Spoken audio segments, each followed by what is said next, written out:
The history of Judaism begins with Abraham, who came to believe in one supreme being, and this supreme being, the one true creator that Abraham had worshipped, called to him and made him an offer if Abraham would leave his home and his family, then God would make him a great nation and bless him.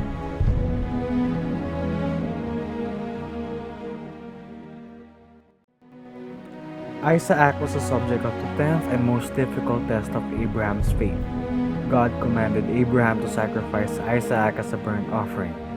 But this test is also an extraordinary demonstration of Isaac's own faith, because Isaac knew that he was to be sacrificed, yet he did not resist and was united with his father in dedication. At the last moment, God sent an angel to stop the sacrifice. It is interesting to note that child sacrifice was a common practice in the region at the time. Thus, to people of the time, the surprising thing about the story is not the fact that God asked Abraham to sacrifice his child, but that God stopped him.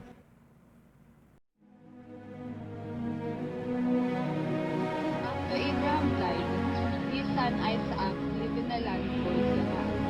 Isaac and his wife Rebekah had two children. The younger was named Jacob, while the older was named Esau. Since Jacob died, the birthright was given to him instead of giving it to Esau.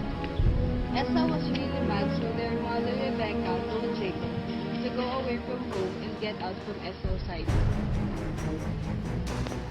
In the morning, after Jacob's dream, he took the stone in which his head was resting.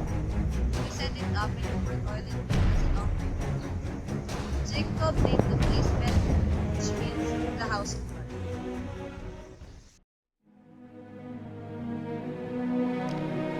Abraham's descendants, the Hebrews, lived in Canaan for so many years.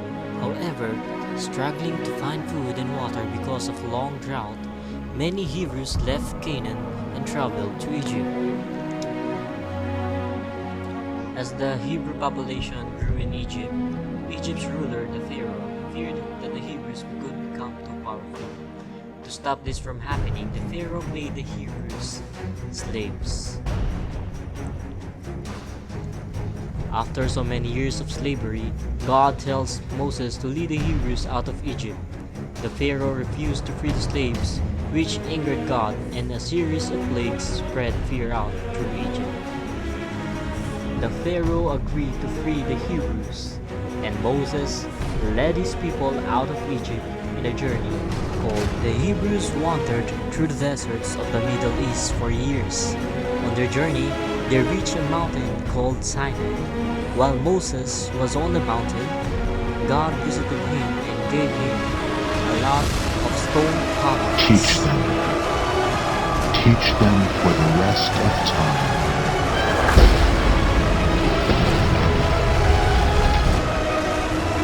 On the tablets was written a code of moral laws known as the Ten Commandments. After defeating the Canaanites, the Hebrews once again settled in Canaan and became known as the Israelites. Why Moses didn't allow to enter the promised land? Moses disobeyed the direct command of God. The Lord commanded him to speak to the rock. Instead, Moses hit the rock with his staff. Moses overlooked the patience of God in his dealings with the people, which should not have been reflected in his own attitude and demeanor.